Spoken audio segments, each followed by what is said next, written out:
You don't forget the day they erase you. Not fire you, erase you. I sat in that glass-walled conference room, clutching my favorite mug and a cardboard box like it was a coffin for my dignity. Linda said, "Optimization," with a soft voice and dead eyes. Sabrina smirked and tossed out a casual, "Don't cry, princess," like it was funny to see someone bleed quietly. And Callan? He didn't speak, just nodded at security like I was an expired badge. That was the moment something snapped. I wasn't just hurt, I was humiliated, discarded, treated like I was extra. But while they laughed, I counted. Steps, faces, names. And under all that silence, I made a promise. They will remember the day they mistook me for weak. I already knew.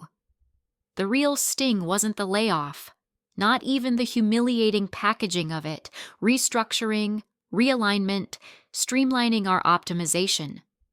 No. The sting was the fact that I wasn't surprised. I saw it coming for weeks. The sideways glances when Callan passed my desk. The new kid shadowing Sabrina who couldn't read a Gantt chart if it was tattooed on his forehead. The strange silence in the team's Slack when I'd ask direct questions. I'd built systems that ran without errors. I trained half the people who now avoided eye contact. I knew exactly how efficient their plan to cut me out had to be. What I didn't expect was how performative it would be. "Thanks for joining us, Ashley," Linda said, folding her hands like a kindergarten teacher about to announce a fire drill. I nodded once. There was a cardboard box on the table.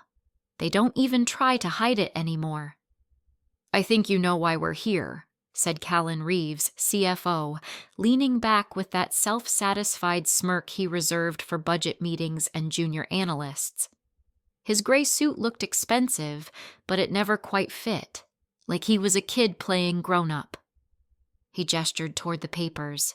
"We've been reviewing departmental efficiency metrics, and after consultation, we're making some streamlining decisions." There it was. Streamlining. The word they use when they want you to thank them for tossing you out like stale coffee grounds. Then Sabrina Crow chimed in. I swear that woman trained with wolves. "Don't take it personally, princess," she said, smiling with all the teeth. "It's just business." Princess. She said it in front of everyone. 5 people in the room, not including the security guard by the door, pretending he was just there to check IDs. And I'm supposed to nod, pack up my desk, and leave like a good little casualty. I didn't flinch. I took a slow breath and reached for the one thing on the table that mattered. My coffee mug. Ceramic, white, with faded blue lettering. I launch. Therefore I am. A dumb gift from Duke Martin after a hellish product launch back in 21. I slipped it into the box and closed the lid. I didn't say a word. That's what pissed them off. They wanted a scene, a meltdown. Something they could point to and say, "See, she was unstable, emotional, unfit." But I didn't give them that. I gave them silence. And in that silence, I watched them squirm. Linda cleared her throat.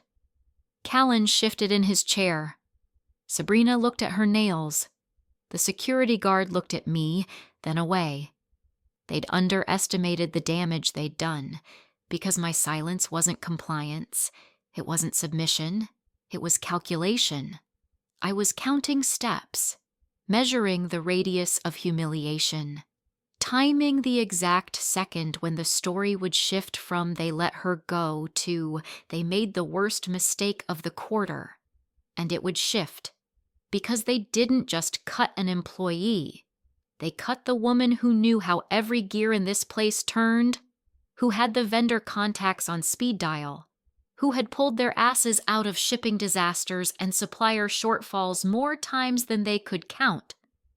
I walked out without a backward glance, but the second the glass door shut behind me, I felt it.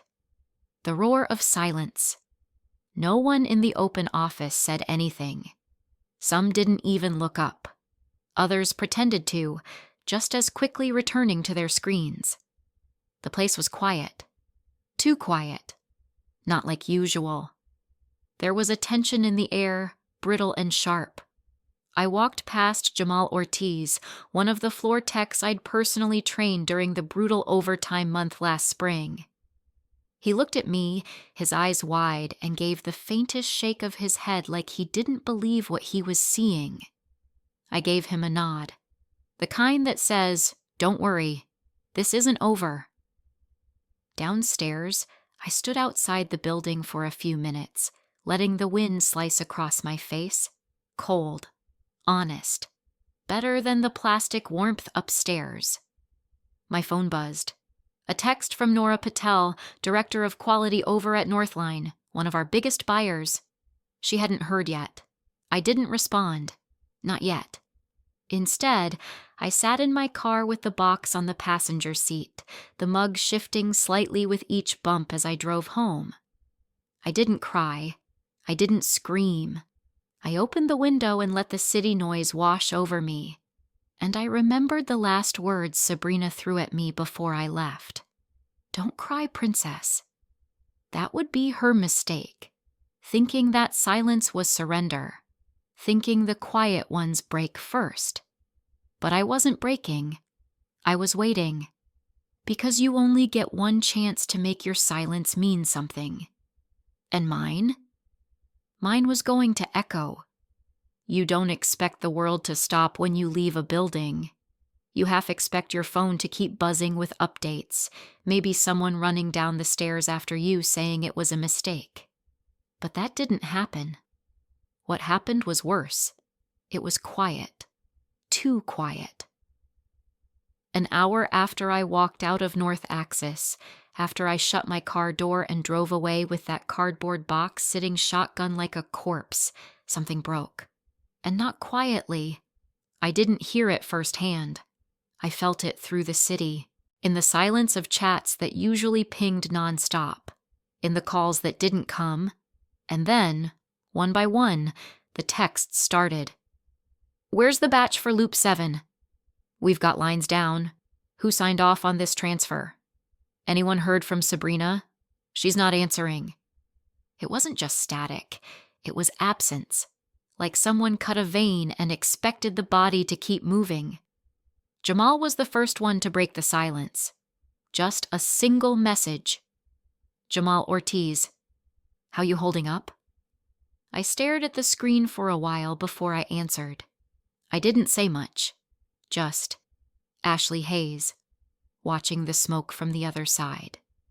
What I didn't say, what I was already starting to suspect, was that the entire Line 4 dispatch was frozen. That was the one I'd personally built the calendar for. The one with the rotating sub-vendor sequence that only I had fully mapped. Not because I kept secrets, but because no one bothered learning the full architecture. Not Sabrina. Not even Callan. They saw me as a cog. They forgot I was also the machine. Later that evening, Duke Martin, shift supervisor, one of the last decent ones in the place, texted me. Not formal, not stiff. Just, "Duke Martin. I don't know what the hell they were thinking. It's a mess down here. No blame. No pity. Just facts." Duke never wasted words. That's why I respected him. I got a few more texts after that. Not a flood, just enough to paint a picture. Some floor guys asking where the binders were, even though I digitized everything last year. Someone wondering if Callan had even reviewed the new rollout sequence before optimizing. Another wondering if the East Sector retool had been signed off at all. It was like watching a tower sway before anyone noticed the foundation was missing. Meanwhile, the company chat, once full of memes and Monday grumbling, was dead. Not silent, but ghosted. The kind of quiet that comes when no one wants to be the first to speak, like waiting for someone else to confirm what they're seeing is real. I refreshed the dashboard site I used to monitor vendor pickups and internal confirmations. My credentials had been shut down already. Fast work, Callan. But they forgot about the backups I kept. The private notes, the non-confidential logs I made just to track patterns, they were behind. By hours. Not in a way that anyone could spin. Clients were starting to email.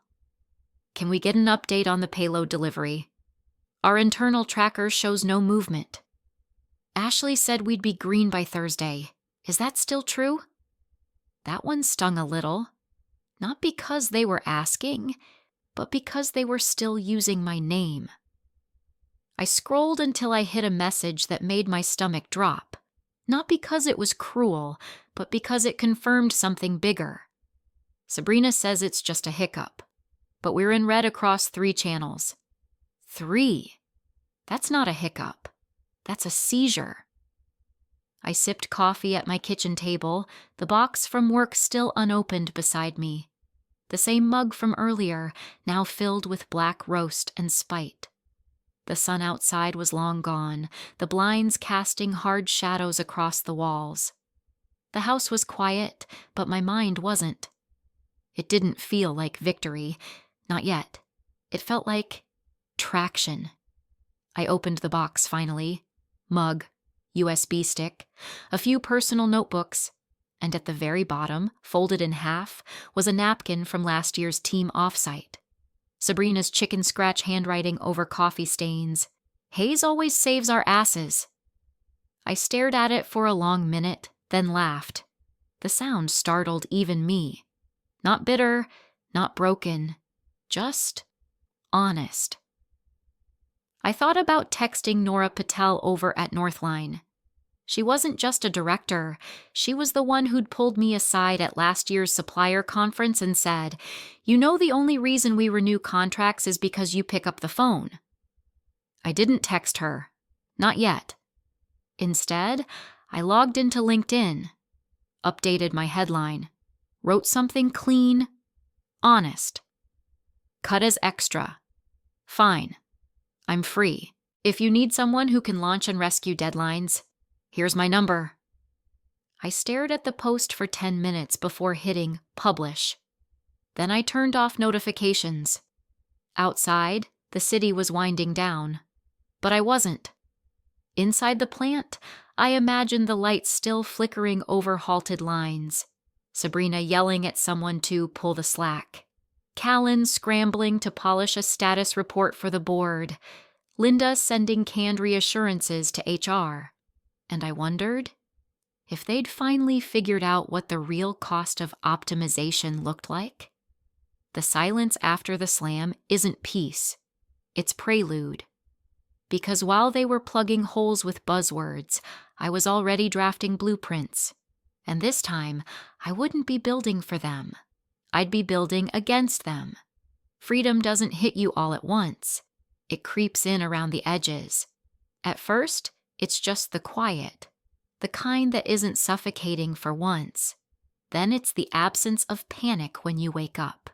No emails demanding alignment. No surprise meetings thrown on your calendar with a 10-minute heads up and zero context.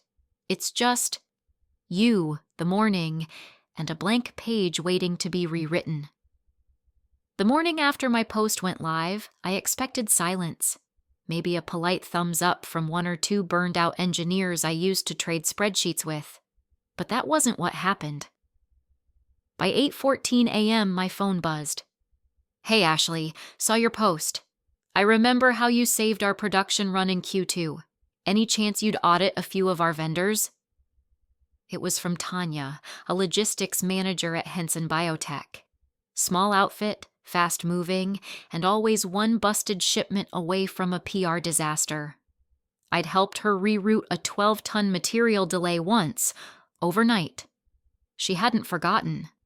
I hadn't even finished my coffee before the next message came in. "Do you freelance now? Would you consider a short-term contract? You're the Hayes from North Axis, right? The one who fixed the dryer backlog last year?" They remembered.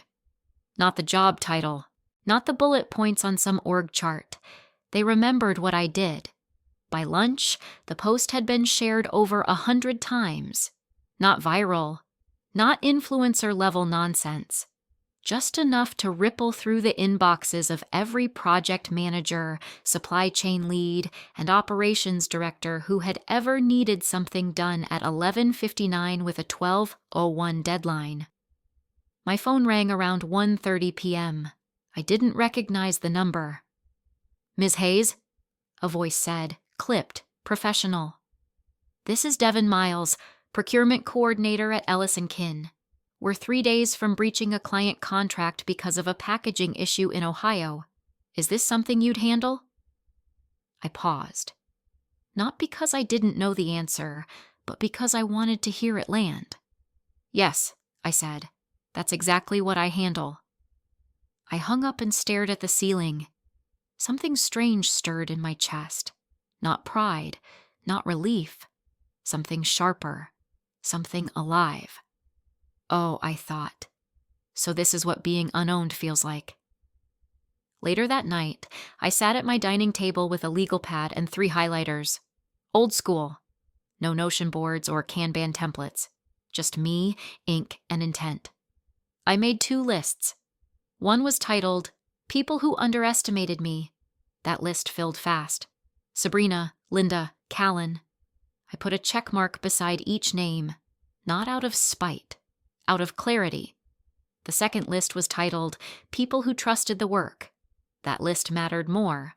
I started with Duke Martin, then Nora Patel, Tanya from Henson, Devin Miles.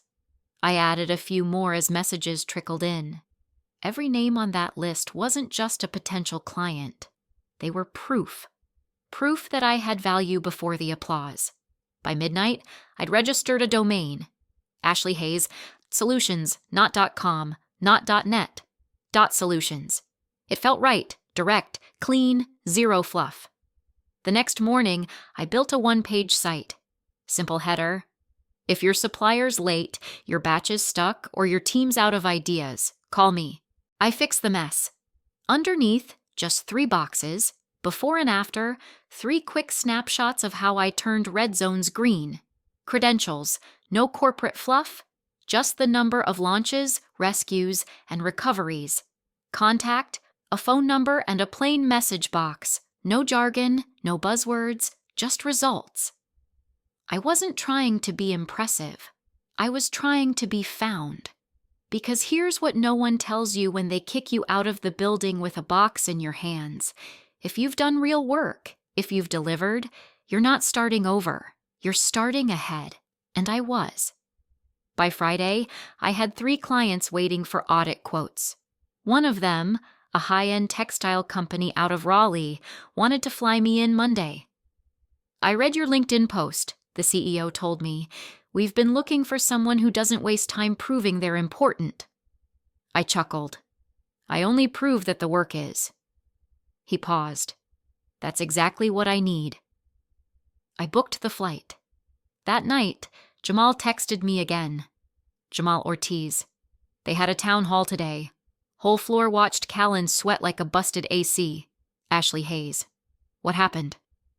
Jamal Ortiz. "East Line's still down. Sabrina tried to blame tech. Duke called her out in front of the whole shift, said, and I quote, 'Ashley wouldn't have let this happen.' People cheered. I didn't know what to say to that, so I didn't say anything at all. Instead, I closed my laptop and walked to the window. Outside, the city was lit up like a circuit board. Trucks crawling through intersections, teams working third shift in buildings where the heat still held. The world didn't stop because I left one job. It just shifted. And in that shift, I found the space to build something new. They cut me as extra. But the thing is, I never needed their script to have a story. The lobby at Northline didn't look like a place where deals were made. It looked like a yoga studio's rich cousin. Glass walls. Plants that somehow stayed green without sunlight. A faint eucalyptus scent in the air. But I wasn't there for ambiance. I was there to flip a switch. "Ms. Hayes?" The receptionist's voice was smooth, like she practiced calm for a living. I nodded, and she motioned to the elevators. "6th floor. They're expecting you." They was Nora Patel, Director of Quality, Northline Industrial. The kind of woman who never needed to raise her voice because results walked into the room first. We'd crossed paths during a supply emergency 2 years back. I'd saved their team from a shipment shutdown by rerouting parts through a neglected secondary vendor. Nora never forgot that. She didn't like people. She liked systems. But she respected problem solvers. When I stepped into her office, she didn't stand. Just glanced at her phone, then up at me. "You look calm." "I am." "Good. Calm people make better decisions." She gestured to the chair across from her. No handshake, no small talk. Just mutual understanding that time was currency and we weren't here to waste any. "I saw the post," she said, "and the buzz. You're either about to make a name for yourself or start a fire." "Maybe both," I said. She didn't laugh, but her lip twitched. "Tell me what you're offering." I opened my notebook. No slides, no polished deck. Just a pen and bullet points. 1-week audit. I visit your suppliers, assess risk points, and document 3 things: throughput reliability, bottleneck behavior, and schedule recovery options. No fluff. I report end of week. Pay me after results. She tilted her head. "And if the results are bad? Then you'll know exactly how close you are to collapse." She leaned back. "You always this blunt?" "No," I said. "Only when it matters." Nora tapped her pen against the table, the motion precise, controlled. "You'd need access to facilities in at least 4 states. You have clearance?" "I have contacts. People who still answer my calls." That was the first test. Nora didn't trust titles. She trusted people with leverage. And I still had it. She looked at me again, more curious than cautious now. "What's your rate?" $2,500 flat plus mileage. Invoice it close." She raised a brow. "That's low for what you're offering." "I'm not pricing for flash. I'm pricing for traction." She liked that. "Done," she said, then picked up her phone. "I'll send you site contacts. If your report is clean, I'll talk to legal about a retainer." "Good. Anything else?" she asked. "One thing," I said. "Let it leak." Now she did smile. Just a flicker. "You want them to know?" "Of course I do." By the time I was back in the elevator, my pulse had slowed again. The kind of steadiness that only comes when your plan starts pulling weight. Because I didn't need to drag my name back through their halls. I just needed it whispered loud enough to echo, and it worked faster than I expected. Jamal texted me that afternoon. Jamal Ortiz. "You in talks with Northline?" Ashley Hayes. "Who told you that?" Jamal Ortiz. "Sabrina blew up on the floor. Said they poached you." Everyone laughed. I smirked. By 4 p.m., I got a ping from an old client. Terrence Lowe. "Hey, just saw your name come up in a call with Northline. You consulting now?" "Might need help on a Mexico lane delay." I hadn't even updated my site yet. It didn't matter. Rumors move faster than press releases. That night, as I walked past the old North Axis plant, not inside, just down the sidewalk, I caught something strange.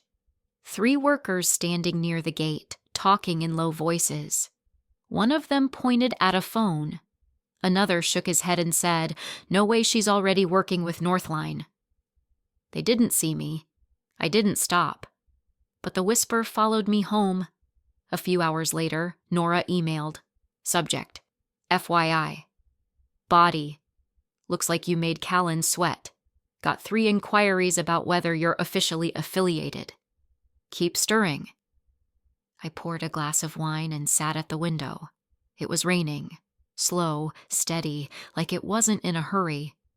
Perfect weather for reflection. Let them talk. Let them wonder why the supplier network was fluttering. Let them worry about which name would show up on the next client contract. Let them guess whether the woman they cut loose was still watching. I wasn't watching. I was writing a new manual. One phone call, one meeting, one name dropped in the right hallway. That's all it took.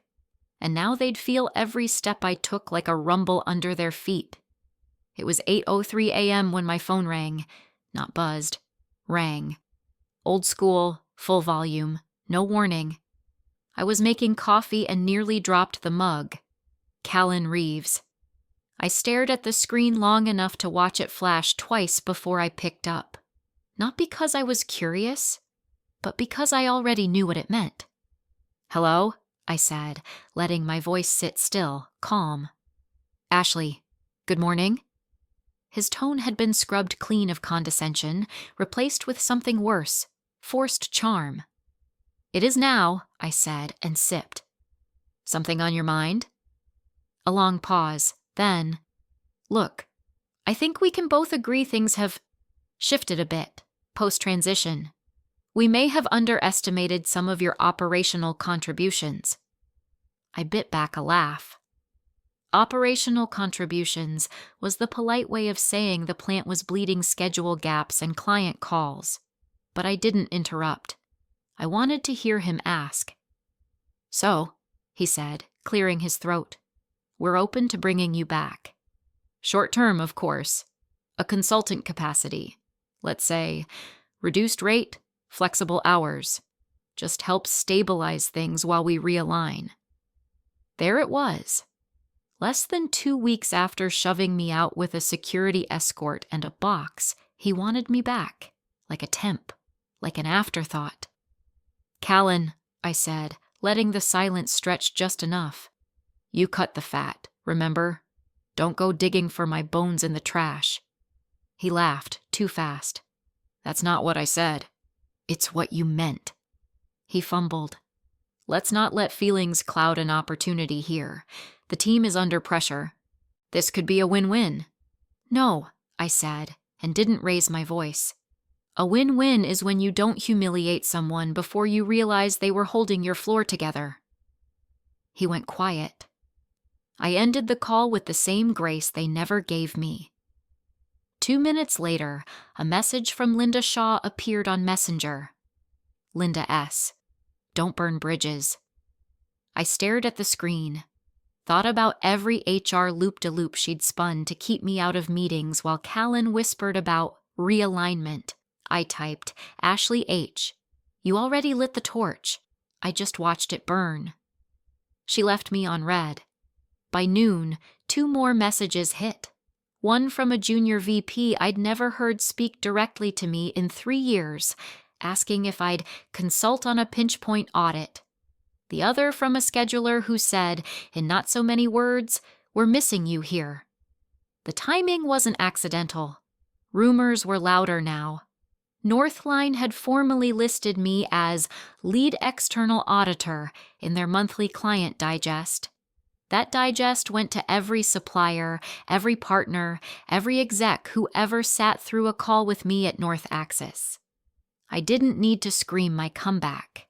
I just needed to let their inboxes do it for me. That afternoon, I got coffee with Duke Martin. We met at a place near the plant, a quiet corner spot where the regulars don't ask questions. He slid into the booth, dropped his hard hat on the table, and exhaled like he'd just stepped out of a war zone. "They're unraveling," he said. "Sabrina tried to reroute the West Line using the pre-merge supplier list. Forgot they'd been blacklisted for QA failures." I blinked. That list wasn't in the shared folder, only in the one "Exactly," he said. "You never trusted them to track it. Smart. She's calling it a tech delay. Meanwhile, Linda's sending out policy reminders like prayers." I smiled. "And Callan?" Duke shook his head. "Saw him slam his laptop shut today. Didn't even make it to the end of the shift huddle." He leaned closer. "You did this without saying a damn word." I sipped my coffee. "Words are cheap. You got a plan?" "Yes," I said, "but it's not revenge. It's market correction." Duke chuckled, low and bitter. "They offered you pennies, huh?" "Less than what I charged 2 clients this week. For half the work. He nodded slowly. You coming back? No, I said. I'm building Parallel. That was the real difference. They still thought the only way forward was through their system. I'd stopped trying to fix it. I was just bypassing it altogether. Later that evening, my inbox lit up again. This time, a flagged email from Elise Kim, North Axis's board chair. Subject, concern, client escalations. Ashley, we're receiving client inquiries referencing your current role. Are you officially in competition with us? Please confirm your status. I didn't reply.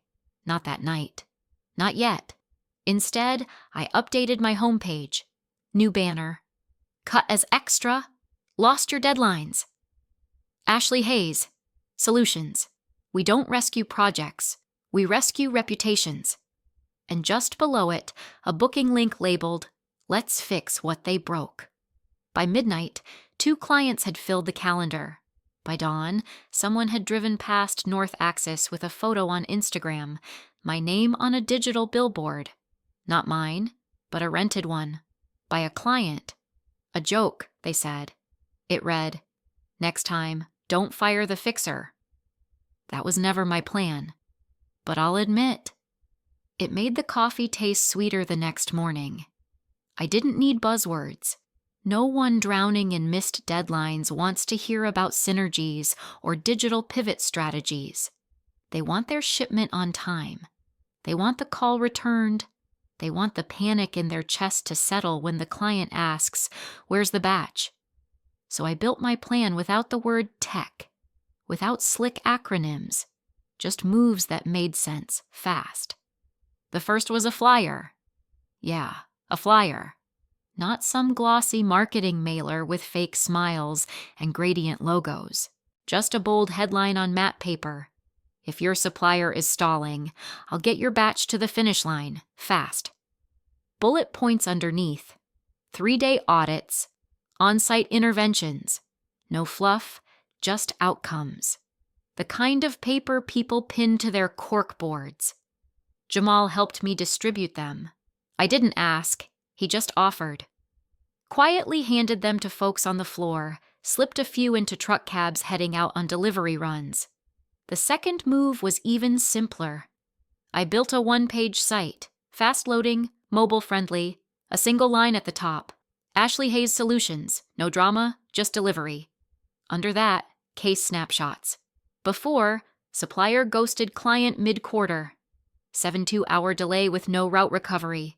Client facing $80K SLA penalty. After, new route within 48 hours. Batch delivered under temp hold. Penalty waived. The names were redacted, but the numbers weren't. No one cared about the brands. They cared that I could untangle what their best paid executives had mangled. And the third move? That one was personal. I rented a digital LED billboard on the back of a car. It wasn't expensive. A local guy, Rick, ran mobile ads for realtors and local diners. I gave him a design and a route. The car rolled past North Axis twice a day. The screen said, Cut as extra, lost your deadlines, Ashley Hayes Solutions. It didn't blink. It didn't flash. Just glided quietly by like a truth you couldn't unsee. By the third day, I started getting screenshots. Duke Martin. They're losing it. Callan called it hostile marketing. Sabrina called it tacky. I call it art. Jamal Ortiz. It's the background on my phone. They could call it whatever they wanted. What mattered was that it worked. I started getting tagged in stories. Workers filming the billboard, nodding like they'd seen a ghost roll back to the gates. A couple whispered respect into the mic before laughing. Even Nora from Northline texted me, Nora Patel, subtle, Ashley Hayes, like a hammer. The point wasn't to win points. It was to shift the gravity, to show people that respect wasn't just about tone, it was about recognition. And it was working. My client calendar filled in faster than I could breathe. Emergency triage, vendor recovery, A whole batch of post-Sabrina detangling. I didn't poach staff, but I didn't need to. Jamal started forwarding resumes. Quiet, respectful emails from line workers and QA leads. If she's building something, I want in. I just want to work where I don't have to explain common sense. I can start next month. Tell Ashley I still remember when she stayed late to help me fix the margin sheets. I wasn't building an empire. I was building an escape hatch for people like me, for the ones labeled extra because they didn't kiss the right rings or parrot the right slogans. Meanwhile, inside North Axis, things were cracking. A client leaked me a slide from an internal deck, the title, Client Confidence Decline, Mitigation Strategy. Slide 4, Ashley Hayes. Solutions, disruption or opportunity. I nearly spit out my tea. They didn't call me a threat. They called me a disruption. They didn't even know the half of it. Because the next move wasn't about flyers or websites. It was about presence. I booked a speaking slot at an upcoming industry session. Nothing tech-heavy, no buzzword bingo, just one panel. Crisis Management in Supply Chain Environments. I submitted a title, Before, After, Arrogance. No one blinked. They just put me on the roster. And that's when the tone shifted again. Linda's email came in around midnight.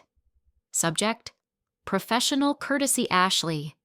While I recognize you have every right to pursue opportunities, we ask that you consider the broader implications of your messaging. Certain actions are being interpreted as inflammatory. We advise restraint. I stared at it, then replied, Linda, when you cut people like meat, don't be surprised when the bones rattle. Send. Next morning, another resume landed in my inbox. No subject line, just a one-sentence cover letter. Tired of being told I'm replaceable, ready to be useful again. I stared at that for a long time, because that's what this was really about. Not revenge, reclamation. Every poster, every web click, every second that car rolled by their gates wasn't about mocking them. It was about reaching the people they left behind. The ones who knew how to make things run, but were never invited to the meetings. And now those people were coming to me. The auditorium was colder than I expected. Maybe it was the AC, or maybe it was the nerves in the room. Dozens of professionals shifting in their seats, checking their phones, whispering about delays and damage control. It was the quarterly industry session, one of those half-networking, half-survival rituals where people from operations, logistics, and quality sat through panels hoping someone else had a worse quarter than them. I wasn't listed as a keynote, just a guest speaker for a midday slot, crisis response in client-facing environments. But word travels. My name had been circulating for weeks now, first in messages, then in contract switches. By the time I stepped onto the stage, I could feel it. The tension, like everyone was waiting to see if I'd be bitter or professional, if I'd rant, if I'd bleed. Instead, I plugged in my flash drive, loaded my deck, and clicked forward. 3 slides. That's it. Slide 1. Before 14-day delivery gap, 3 missed production milestones, 1 lost client, a simple visual, a red Gantt chart bleeding deadlines. Slide 2. After timeline restored in 72 hours, batch rerouted via secondary vendor client renewed for 18 months green bars. Clear turns, no fluff, no logo on the slides either, just the facts. I let it sit for a moment before clicking to the final one. Slide 3, the price of arrogance. In bold letters beneath, don't confuse silence with absence or compliance with weakness. That one landed. You could feel it. A couple people shifted forward in their seats. One guy in the front, his badge said VP, Logistics, actually exhaled like he'd been holding something in. I stepped away from the podium. You don't need me to tell you how easy it is to lose control of a line, I said, or how quickly a missed phone call turns into a breached contract. I scanned the room, calm, measured. But the real problem isn't logistics. It's leadership. It's arrogance disguised as efficiency. When you cut people because they don't look shiny enough in a dashboard, you lose more than headcount.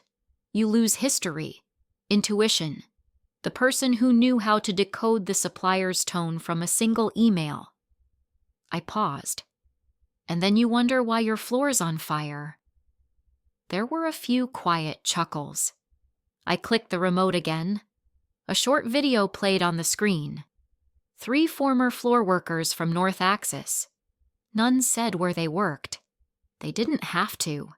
Each one simply said the same line, recorded from different spots. A break room, a loading dock, a car parked outside a shipping bay. She's the one who got it done. She never talked over us. I'd follow her to another company tomorrow. Then came the kicker. One of them, Marcus, a QA lead I'd worked with for years, looked into the camera and said, Sabrina once called her the princess with spreadsheets. Funny, the princess was the only one who knew how to fix our line.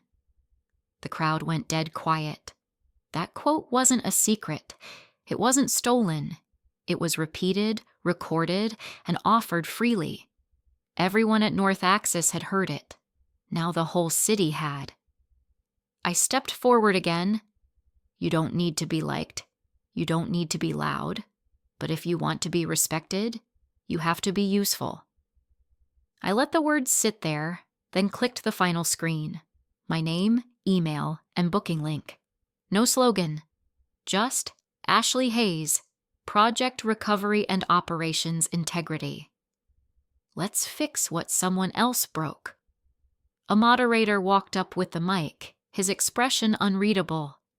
Thank you, Ms. Hayes. Final question. Bottom line, what's the lesson here? I took the mic. Don't confuse someone's silence with weakness, I said. And if you cut the person who saves your ship, don't be surprised when they start their own. The applause started soft. Then it built. Not the polite kind either. Real claps. From the people who'd been steamrolled in conference rooms. From the ones who'd sat through optimization talks, wondering when their names would be called. I walked off the stage as they stood. Outside the auditorium, the air hit different. Clean. Electric. Kayla Brooks, a local business reporter I recognized from LinkedIn, caught up with me before I hit the doors. That was brutal, she said, eyes wide. And honest. Would you be willing to talk on record? I considered. What angle? Layoffs, recovery, how people get cut and come back stronger. I nodded. Fine, but I don't want a sob story. I want a case study. Kayla grinned. That's what I was hoping you'd say. Back in my car, my phone buzzed. A message from someone in legal at North Axis. I didn't open it. Instead, I looked out across the parking lot, where people were still trickling out, holding programs, whispering to each other. The whispers didn't scare me anymore. They carried weight. They carried my name. The truck was matte black, sleek, and already steaming by 6:43 a.m., not a semi, a coffee truck. Parked just outside North Axis's front gate, where the sidewalk cracked and the morning wind funneled down like breath from a throat too tight. We weren't blocking the entrance, not technically, but we were there, visible, undeniable, deliberate. The side of the truck wasn't branded with my name. It didn't need to be. Instead, we printed a simple white banner across the black surface. Without respect, people leave. Without people, production is silent. And beneath that, smaller print on every cup handed out for free. Ashley Hayes Solutions. Fixing what arrogance breaks. There was a QR code too. Small. Subtle.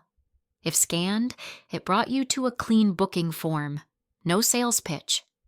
Just this. Want to work with us? Think they didn't see your value? Let's talk. Jamal stood with me, passing out cups, grinning like a man who'd waited years for this moment. First one pulled up at 6:52, he said, nodding toward the gate. Maintenance lead. Didn't even hesitate. More came. Slowly at first, then in pairs. People on early shift. Some still in half-buttoned uniforms, others with hoods up, eyes tired. They shuffled toward the truck, hands buried deep in their pockets against the cold. No one asked questions. They just took the cup, nodded, scanned the code, and walked on. It wasn't a protest. It was a statement. And the real moment happened at 7-Eleven. A small cluster formed, a whisper of movement. Not chaos, just wait. A few of the floor crew stood off to the side, sipping slowly, their heads turned toward the plant. Then one of them, Andres, a former materials handler I'd worked with during a brutal fall quarter 2 years back, stepped toward me. He looked at the banner, then at me. You really did it, he said. I'm still doing it, I answered. He smiled, crooked and weary. Got space for someone who still gives a damn? I handed him another cup. Always. By 7:30, we'd handed out 94 cups. Some were tossed, some held close. A few workers kept them in their trucks, rolling past security without a word. But the message was out. Inside the plant, chaos was catching fire. Duke texted at 7:46. Duke Martin, you just made Sabrina knock over her whole damn latte. She saw the banner and said, Is this even legal? Linda told her to go inside. Callan's not here yet. Lucky for him. Ashley Hayes, it's just coffee.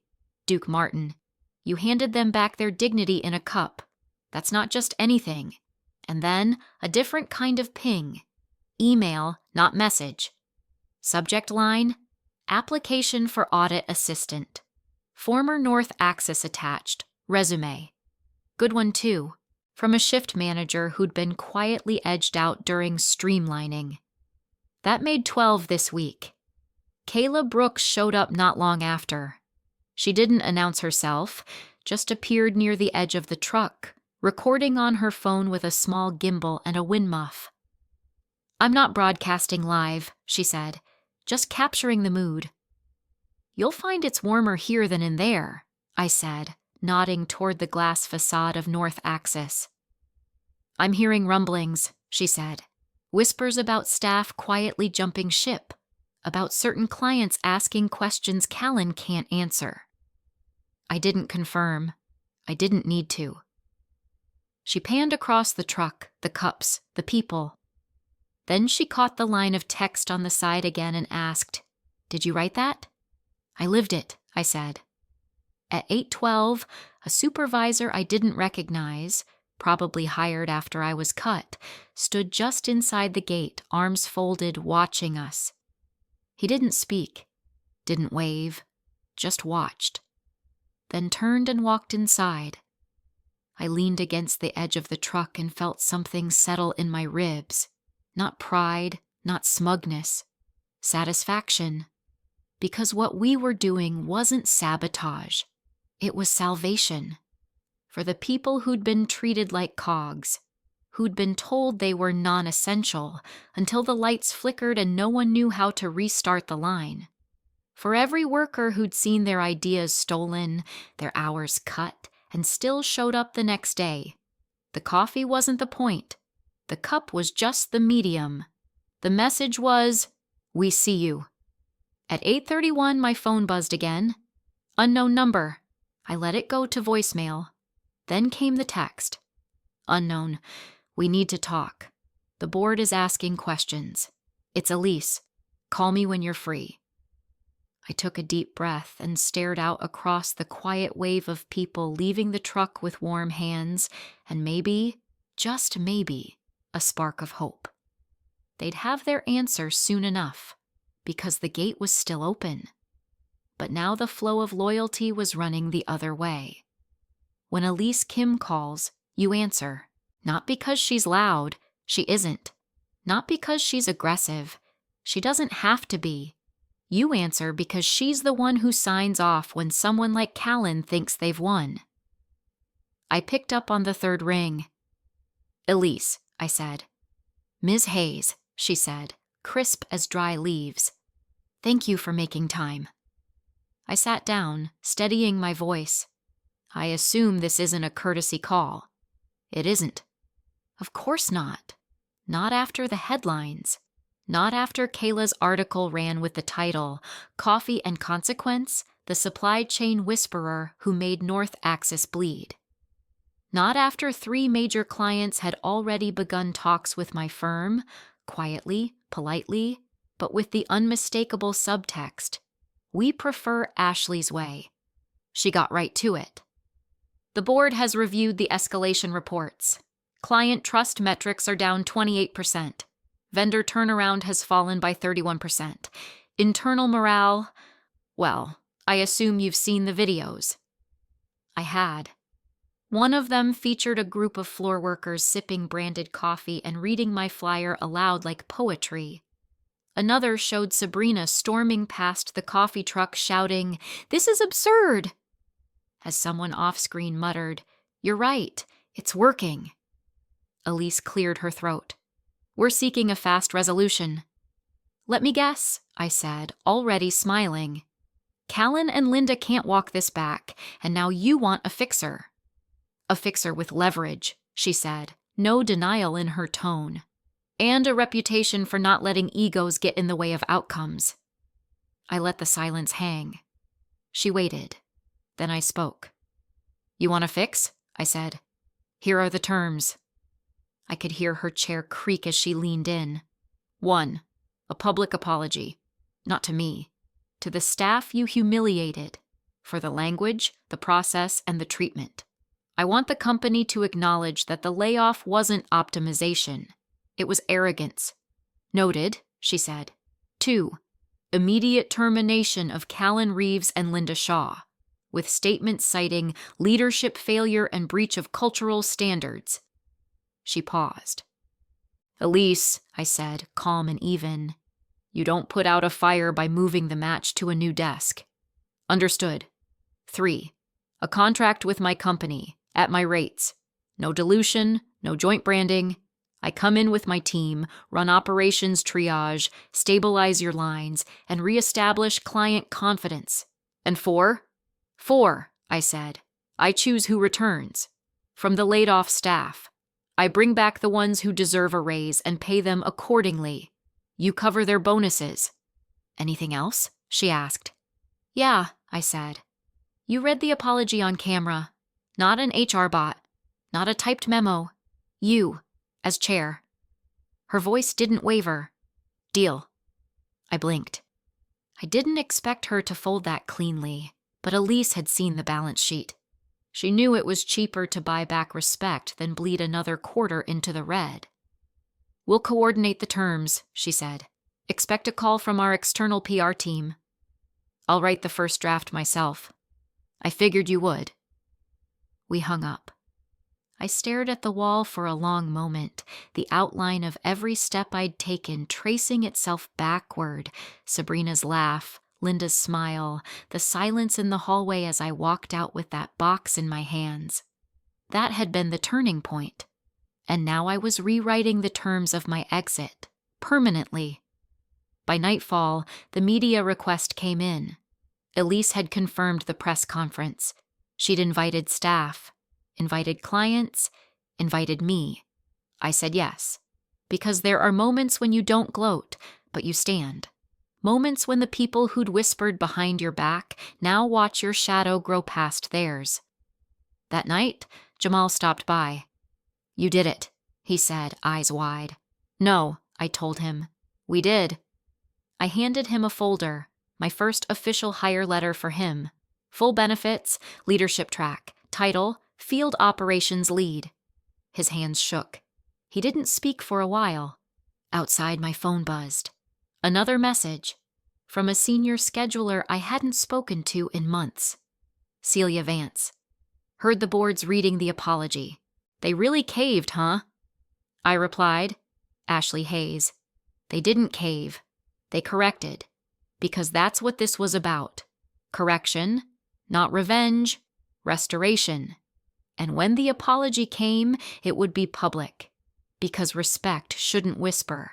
It should echo. The crowd outside North Axis wasn't huge, but it was undeniable. Staff, media, a few curious locals sipping gas station coffee, and every damn camera Kayla Brooks could summon from the city press network. She stood near the front, mic clipped, hair windproofed. Professional, but grinning like she knew what was coming. The banner hung wide and clean over the glass facade. Welcome, Ashley Hayes Solutions. It wasn't mine. It was theirs. The new clients who pushed for partnership, the staff we were onboarding, the vendors who'd followed me across the line. One of them paid for the signage. Another brought donuts. By 9 a.m., the company's exec team had shuffled onto a hastily assembled riser. No balloons, no cheer. Just shame disguised in professionalism. Linda stood to the left, jaw stiff, trying not to blink too much. Sabrina, pale, tightly gripping a paper folder like it might change her fate. Callan, he wasn't there. Elise Kim stepped up to the mic. She didn't clear her throat, didn't open with spin. She just read. North Axis would like to publicly acknowledge the harm caused during our recent restructuring and termination processes. In pursuit of operational efficiency, we failed to recognize the humanity, intelligence, and value of those who made our success possible. This includes Ashley Hayes, whose contributions were not only essential, but irreplaceable, and the team members whose voices were disregarded. There were no claps, just listening. She continued, voice steady, rehearsed but honest. We have ended the employment of former CFO Callan Reeves and HR Director Linda Shaw, effective immediately. Their actions do not reflect the values we claim to hold. Furthermore, North Axis has entered a formal contract with Ashley Hayes Solutions to repair the damage done, not only to production, but to trust. Linda blinked once, twice. Sabrina took a step back. Elise held the paper tight, then folded it. Now, she said, Ashley has something to say. I stepped forward, not because I needed to, but because I earned this. The mic caught the quiet before I spoke. I looked at the crowd. Jamal near the back, his new badge clipped to his chest. Duke off to the side, arms folded, nodding once. A half-dozen workers from the floor I hadn't seen in a year, all watching like this was more than an apology, like it was proof. I didn't smile. I didn't rage. I spoke. Thank you, I said. To the staff who believed respect isn't a perk, it's the base. The wind carried the words. I walked out of this building with a box. No warning, no plan. Just the weight of a message that said I was expendable. But the work we do, the effort, the quiet sacrifices, the skipped lunches and stayed late Thursdays, that's not expendable. That's the engine. Murmurs moved through the crowd. They tried to cut the engine and call it efficiency. A few heads nodded. They forgot who kept the gears turning when everyone else ran off to plan the next optimization. They forgot that silence doesn't mean weakness. It means we're watching. We're counting. Pause. Let it land. I'm not here for revenge. I'm here to rebuild what they broke. I stepped back, and then, claps. Real ones. Not orchestrated, not polite. From workers, from vendors, even from a few execs near the back who looked like they'd seen their own futures in Linda's expression. That same hour, my company dropped its final press release. Ashley Hayes Solutions launches. Hotline for workers at other firms. If they wipe their feet on you, we'll help turn your experience into a higher paycheck. By noon, the hotline had 314 voicemails. The banner above North Axis stayed up for a week. Sabrina resigned 2 days later. Linda vanished into HR consulting. Callan's mutual exit made the business wires that Friday, buried under layoffs from a larger firm. But none of that mattered as much as what came after. The people. The workers who walked out of that building and walked toward mine. We set up shop in a retrofitted warehouse, half an hour from downtown. Light-filled. Open table policy. No forced cheer. Just respect, results, and room to grow. Jamal led logistics. Duke ran floor ops. Nora signed a 3-year partner contract. The ones they cast out came together and built something better, stronger. And me? I got my name on the glass. Not because I needed it there, but because every person walking through those doors should know we built this from spite, scars, and second chances. And it works. Because we remember. Because we count. Because they taught us the cost of being silent. Now, we speak. Loud.